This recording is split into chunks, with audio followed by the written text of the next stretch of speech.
Hello, my name is Chloe. I'm an intern at Pencilish, and I'm going to give you guys a tour of the rig I made for Miss Mittens, the new Shorts character. She is a very simple character, and this is a very simple rig. I would like to let you guys know I'm not a rigger, so this is a very simple rig. This is just to get done what we need to get done in terms of, very simple animation, nothing crazy, only two angles on this rig. We've got the front angle, we've got the 3/4 angle, because I'm not a pro. I'm an intern doing what I can to get what we need done. So with this, like I said, we've got the main poses, the forward pose and the 3/4 pose. With that, you can flip her back and forth with the forward shortcut. So this is what the no view looks like. This is, for those who aren't familiar with Toon Boom, kind of the organization of all the layers and how everything is interconnected and paired together. So this is what that shoulder patch looks like. I did not figure this out. I watched a lot of handy-dandy videos while I was making this to remind myself how to do this. I don't know if this is the best solution. I don't know, maybe it's more complex than it needs to be, but this got the job done for me. It's all there. We've got the shoulder stuff, we've got the actual pink circle that you hold on to. So the way I have it organized, I've got the body all kind of together. So all the lower body's on a peg, you can control it all together, and then everything with like those shoulders and the torsos and that one cardigan group peg. And then the head is all on its own thing over here with all of those different pieces. I'll kind of get into that in a second. So these are all the drawing layers, and in here, this is another sort of cutter where her pupils, if there was no cutter, they would just go right out of her eyeball. But with this, the drawing is cut off if it is to go out of those, so that she can look around and her pupils stay within her eyeballs, which is good. It's what we want. So those are on pegs, so you can animate, move them around, do what you need. And that's what the cutter looks like.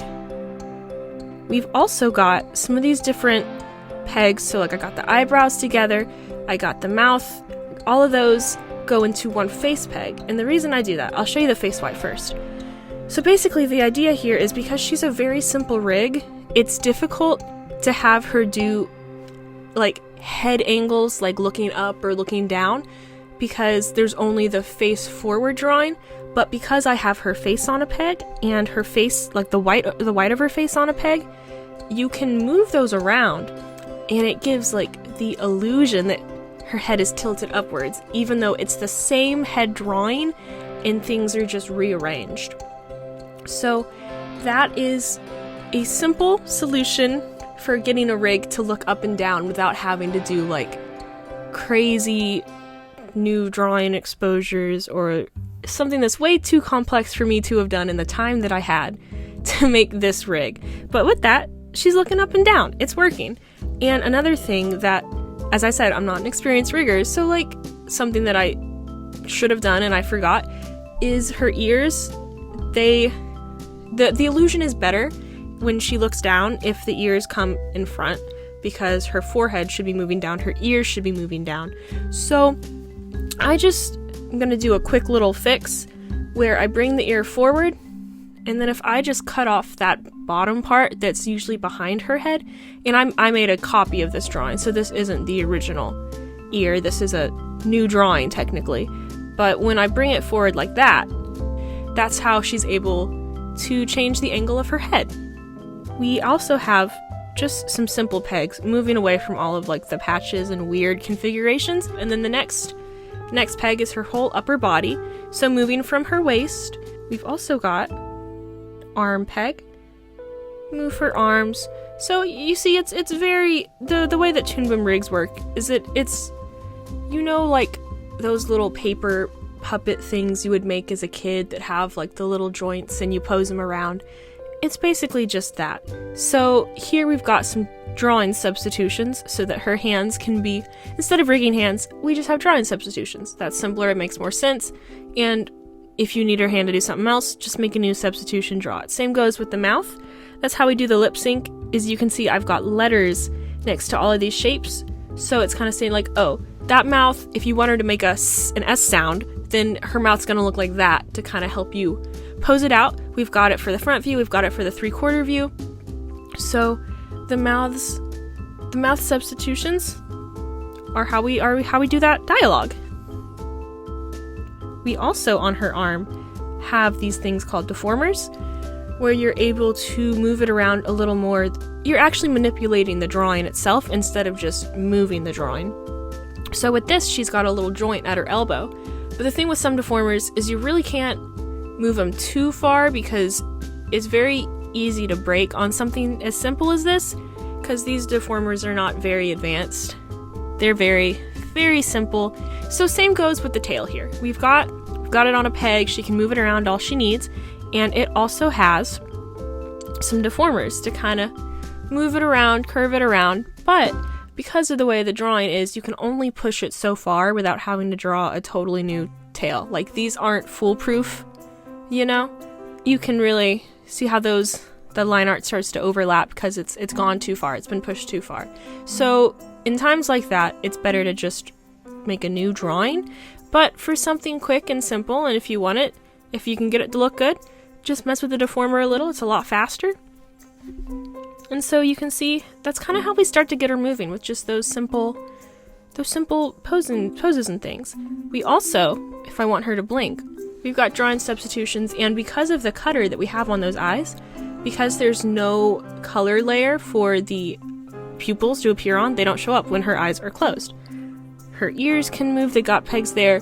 The thing with the ears is you want to be careful that you don't, like with all of this, it can be pushed too far and it doesn't look good. Her legs do have pegs as well, but she's not really walking around a bunch, thank goodness. We don't need to worry about animating walks, so I really haven't used the pegs on her legs, peg legs, that much.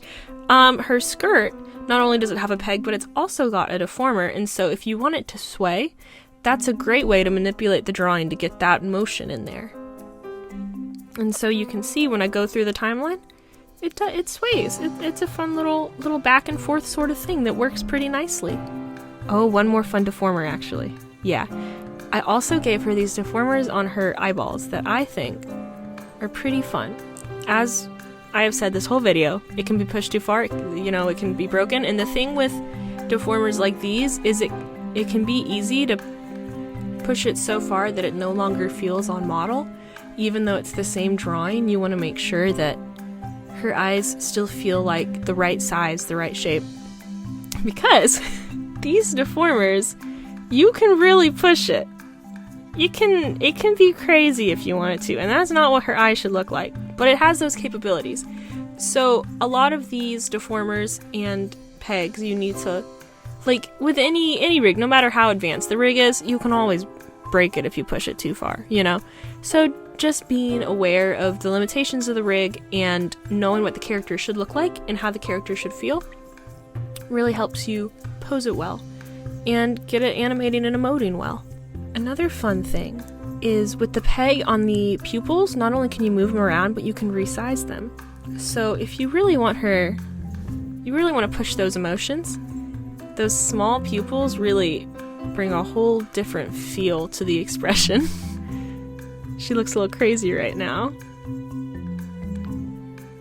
So this is just sort of what it looks like to pose her out. This is a silly pose. It's, don't know if I would ever pose her like this, but, I mean in animation, I just posed her like that, but you know what I mean. But that is the general process of, and so you see the timeline down there. A different pose throughout the timeline makes her move, makes her animate. I'm gonna do one last thing before I sign off here. I want her to say bye to you guys. So I'm going to, let's do a smile. Yeah, let's do a smile. And I'm feeling kind of confident with these eyebrows, maybe. You know, like that determined, yeah, that determined smile. And of course, since she's saying bye, I'm gonna have her waving at you, have her arm up. One thing, you can see that I turned the arm so her hand is now facing the wrong way. So if I do something like that, I gotta make sure that we turn it around the right way, but it's so easy to flip things. It's very convenient. And there we are. She is saying goodbye to you guys. Thank you for watching, and I'll see you next time.